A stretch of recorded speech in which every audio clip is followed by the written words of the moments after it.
The smoke grenade detonates. Chaos erupts across the training compound. 20 elite security trainees scatter like confused children as simulated gunfire echoes through the maze of shipping containers. Their instructor, a muscular ex-Marine named Derek, barks orders from the observation tower, but nobody's listening anymore. The mock hostage situation has spiraled into complete disaster. "This is pathetic," Derek's voice cuts through the smoke. "You're all dead, dead."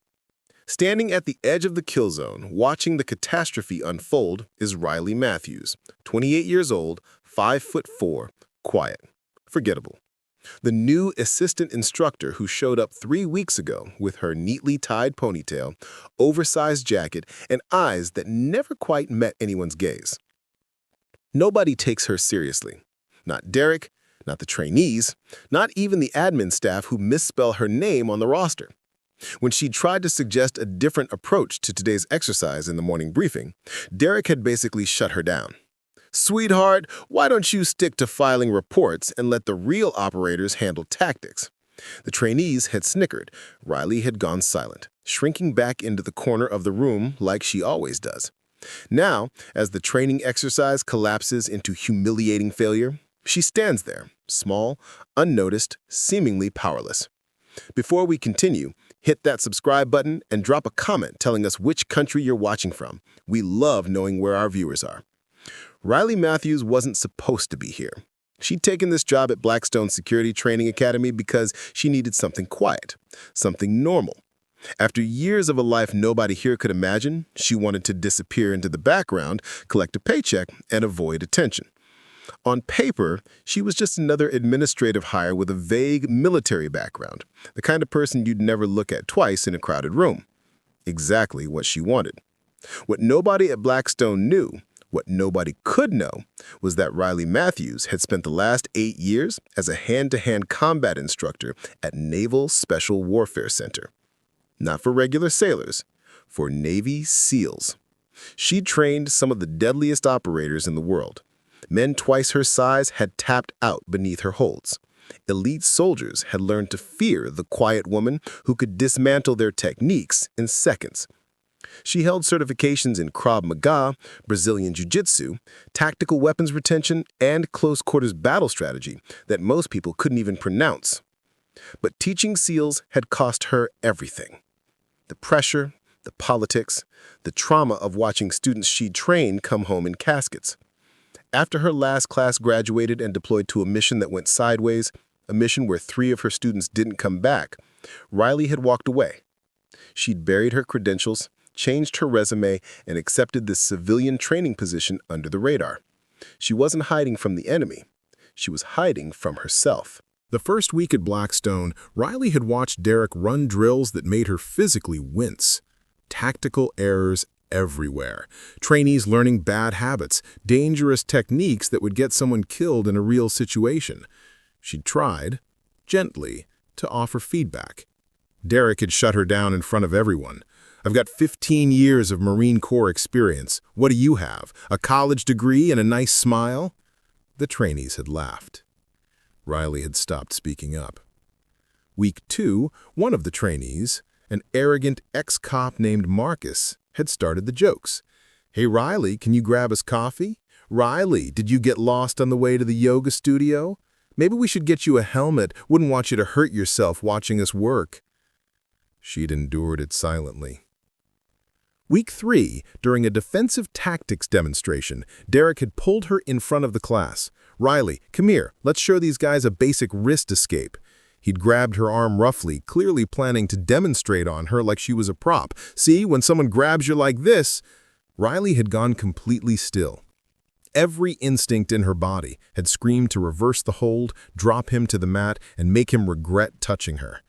But she'd swallowed the reflex, let him finish his sloppy demonstration, walked away while the trainees whispered about how weak she looked. That night, alone in her apartment, Riley had stared at the framed photo buried in her closet, her in full training gear, surrounded by her last SEAL class, warriors who trusted her with their lives. She'd almost thrown the photo away. Almost. Now, standing in the smoke-filled training ground, watching Derek's disaster of an exercise collapse, Riley feels something shift inside her. One of the trainees, a young woman named Jenna, one of only 3 female recruits, is pinned down behind a barrel. The simulation has gone off script. 2 role players acting as hostiles have gotten too aggressive, and Jen is clearly panicking, unable to execute the escape sequence. Derek isn't intervening. He's too busy yelling at everyone else. Riley sees Jenna's hand trembling on her training weapon. She sees the girl's breathing accelerate toward hyperventilation.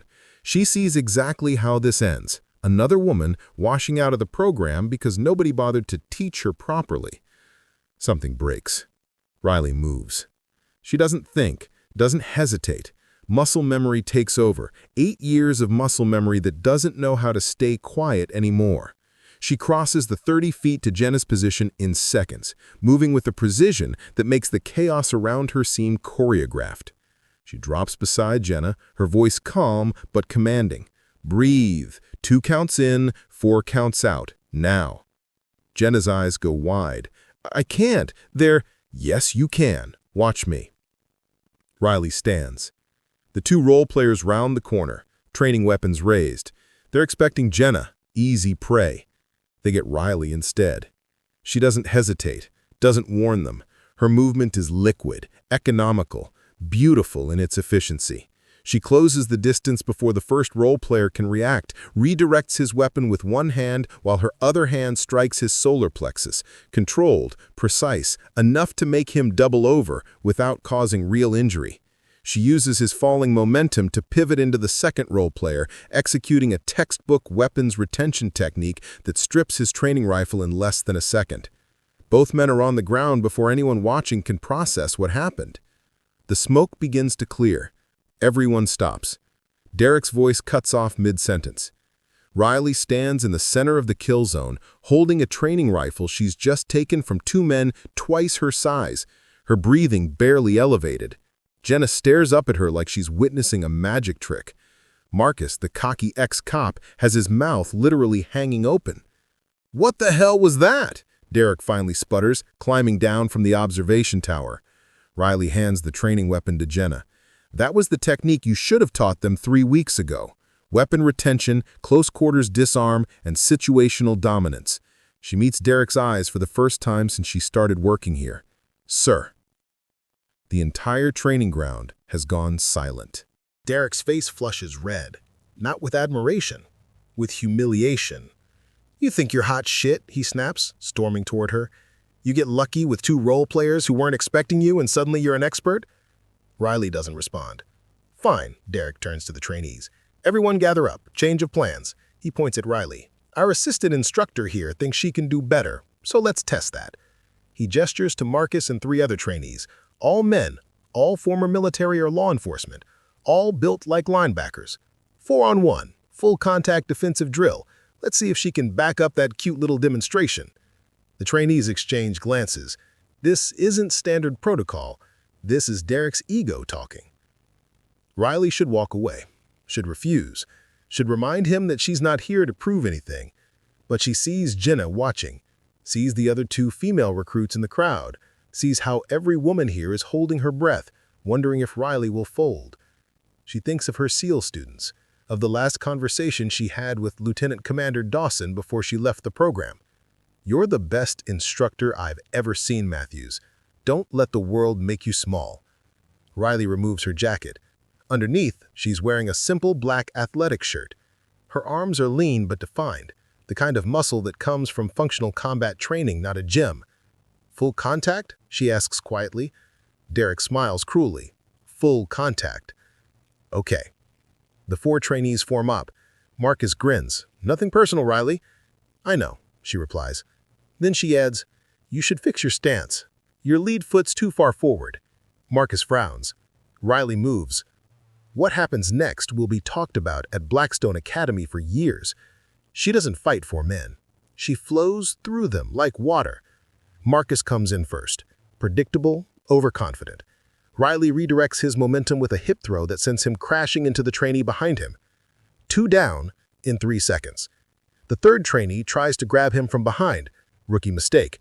She drops her weight, executes a perfect judo reversal, and he's on his back, gasping before he understands what happened.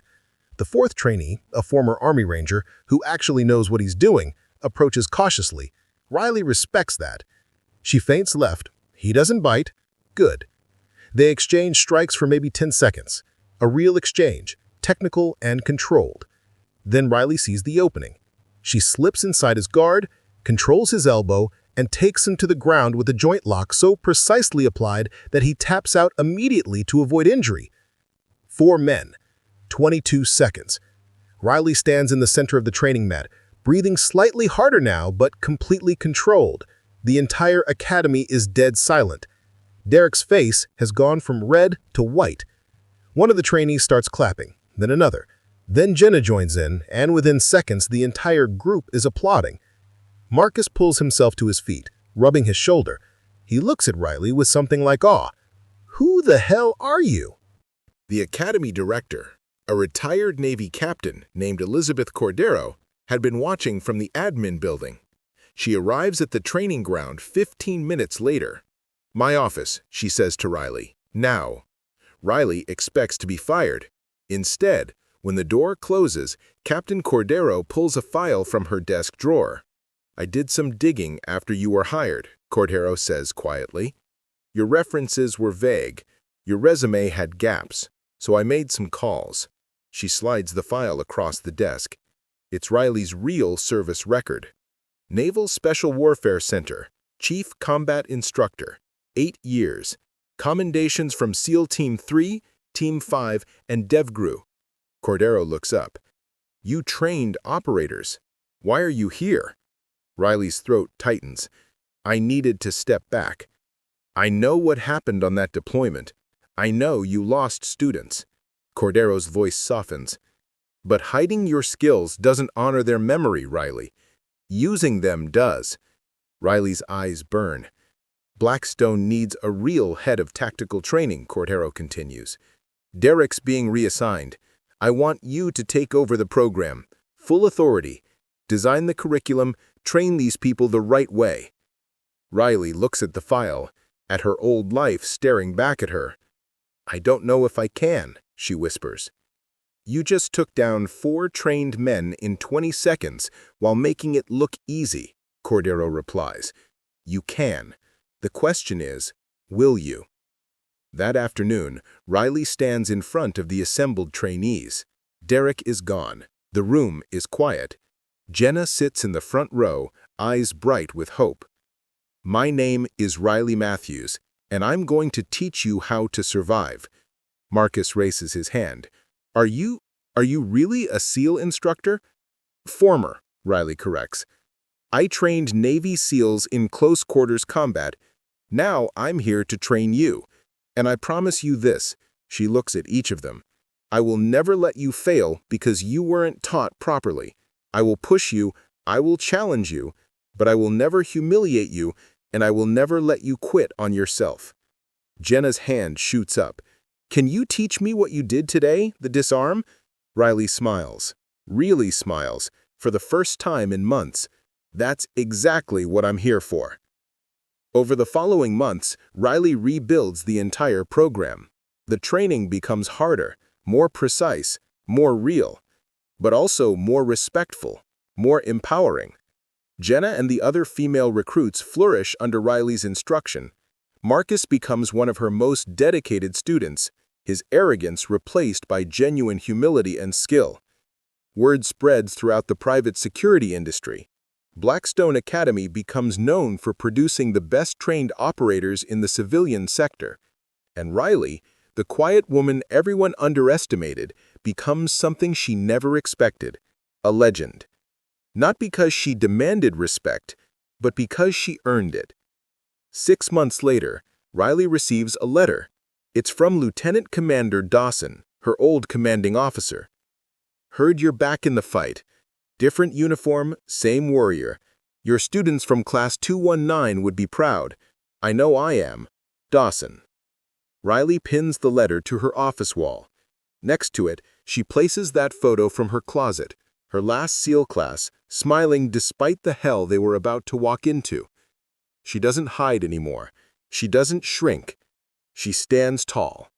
Because she finally understands that her strength was never the problem. The problem was a world that tried to make her apologize for it.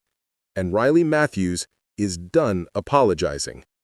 Before you go, tell us in the comments, which country are you watching this video from? And don't forget to subscribe to Her Force Tales for more incredible stories, and hit like, share, and comment to support the channel.